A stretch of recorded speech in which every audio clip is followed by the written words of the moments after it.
एक बड़े शहर में रतनलाल अपनी बेटी संध्या और छोटी बेटी कुणाल के साथ रहता है। रतनलाल बहुत गरीब है और शराबी किस्म का आदमी है। वो रिक्शा चलाकर अपना जीवन यापन कर रहा है।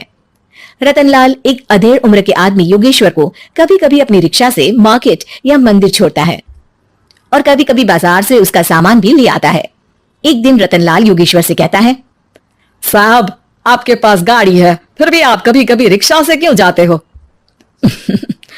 इन शहर की गलियों को आराम से देखना मुझे बहुत पसंद है। ठीक है साहब, मैं चलता हूँ, कल फिर आऊंगा। अरे रतनलाल, रुको तो। मैंने सुना है कि तुम अपनी बेटी को कुछ पैसों के बदले किसी को दे रहे हो। अभी किसी को बेचे नहीं तो क्या करे साहब। एक छोटा बेटा है, उसको पढ़ाना भी है, उसकी देखभाल भी करनी है, और अगर मैं बेटी को घर में रखूंगा तो उसकी शादी कैसे करूंगा साहब? तुमको कितने पैसे मिल रहे हैं? अब 50,000 साहब।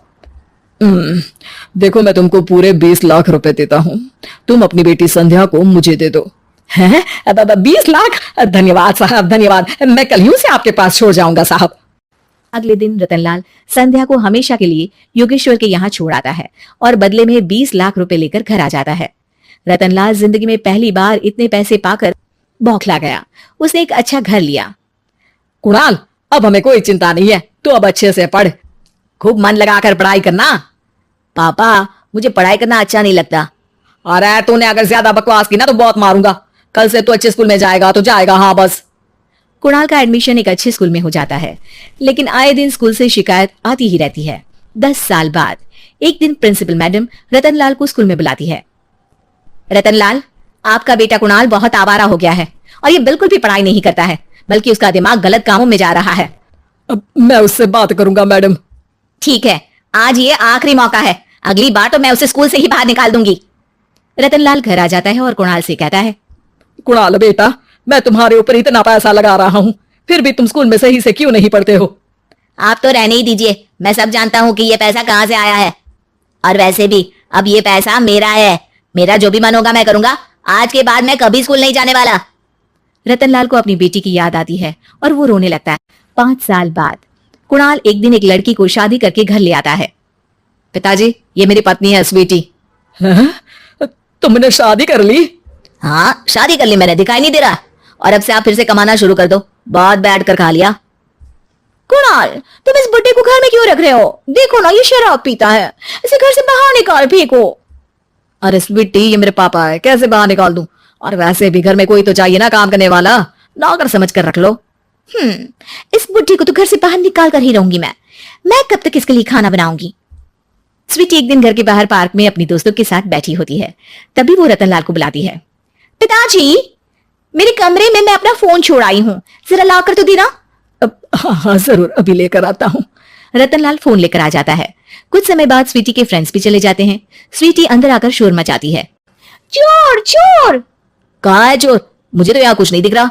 अरे ये अलमारी खुली पड़ी है, जरूर किसी चोर ने ही खोली होगी। अरे कौन आया था यहाँ? यहाँ तो पिताजी आए थे बस। अरे बहू, मैं चोर नहीं हूँ। मुझे तो आप पर अब बिल्कुल भी विश्वास नहीं है पिताजी, क्योंकि जब आप पैसे के लिए दीदी को बेच सकते हो तो आप चोरी भी तो कर ही सकते हो। अरे लेकिन वो सब तो मैंने तेरे भले के लिए किया था ना। मैं तो कहती हूँ कि हमें इनकी कमरे की तलाशी लेनी चाहिए। तुम बिल्कुल सही कह रही हो, चलो। स्वीटी और कुणाल दोनों रतनलाल के कमरे की तलाशी लेते हैं और उन्हें वहां स्वीटी की ज्वेलरी और पैसे मिल जाते हैं। मैं तो पहले ही जानता था कि चोर आप ही हो। निकल जाओ मेरे घर से और दोबारा अपनी शक्ल मत दिखाना। रतनलाल आंखों में आंसू लिए घर से निकल जाता है। स्वीटी मन ही मन सोचती है, आज तो मेरी प्लानिंग सफल हो गई। जैसा मैं चाहती थी ऐसा ही किया और बड़ी आसानी से उस बुड्ढी को चोरी का इल्जाम लगाकर घर से भगा दिया। रतनलाल की हालत अब ज्यादा खराब हो गई और वो सड़क पर बैठकर भीख मांगकर खाने लगा। एक दिन वहां एक गाड़ी आकर रुकी और सड़क पर बैठे सभी भिखारियों को अपने सेंटर ले गई। एनजीओ की मालिक संध्या एक एक करके सभी को सुविधा मुहैया कराती है। तभी उसकी नजर रतनलाल पर पड़ती है। पिताजी? संध्या, तू? पिताजी, आपकी ये हालत कैसे हुई? ये सब मेरे बुरे कर्मों की सजा है जो मुझे मिल रही है। मुझे माफ कर दे बेटी। पिताजी, मैं आप पर बिल्कुल भी गुस्सा नहीं हूँ, क्योंकि आपने मुझे यहाँ भेजकर अच्छा ही किया। मेरी जिंदगी बदल गई। लेकिन ये सब हुआ कैसे बेटा? आप ये नए कपड़े पहनो, तब तक मैं योगेश्वर अंकल को बुला कर लाती हूँ। योगेश्वर अंकल? हाँ अंकल। योगेश्वर जी ने तुझसे शादी नहीं की थी? नहीं तो पापा, उन्होंने तो मुझे पढ़ा लिखा कर इस काबिल बनाया है कि मैं आज सबकी सेवा कर पा रही हूँ। रतनलाल पश्चाताप करके रोता रहता है। तभी योगेश्वर भी वहां जाता है। रतनलाल जी, आपकी ये हालत कैसे हुई, इतने सारे पैसों के बावजूद भी? क्योंकि मैंने बेटे और बेटी में भेदभाव किया था। लेकिन आपने ये कैसे किया, मुझे ये जानना है, बताइए। सालों पहले जब संध्या छोटी थी, तब मैंने एक बार एक आदमी से तुम्हें बात करते हुए सुना था, जो कुछ पैसों में संध्या को तुमसे खरीद कर शादी करना चाहता था। मैं उस समय एनजीओ में बच्चों के लिए ही काम कर रहा था और मैं किसी भी लड़की की जिंदगी खराब होते नहीं देख सकता था। इसलिए मैंने अपने जीवन की कमाई का एक बड़ा हिस्सा तुम्हें दे दिया था। सच में कितना गलत था मैं, मुझे माफ कर दो। अब आप दोनों मेरे साथ घर चलो और आज मैं अपना सच्चा प्रायश्चित करना चाहता हूँ। योगेश्वर और संध्या रतनलाल के साथ घर जाते हैं। स्वीटी दरवाजा खोलती है। चोर भिखारी, तू फिर से आ गया? चल भाग यहाँ से बुड्ढे। ये घर तुम्हारे बाप का नहीं, मेरा है। बाहर निकलो यहाँ से। रतनलाल कुणाल और संध्या को घर से बाहर निकाल देता है। योगेश्वर जी, अब ये घर आपका है और अब आप यहाँ एक और एनजीओ खोल सकते हैं। शायद अब ये सच्चा प्रायश्चित है।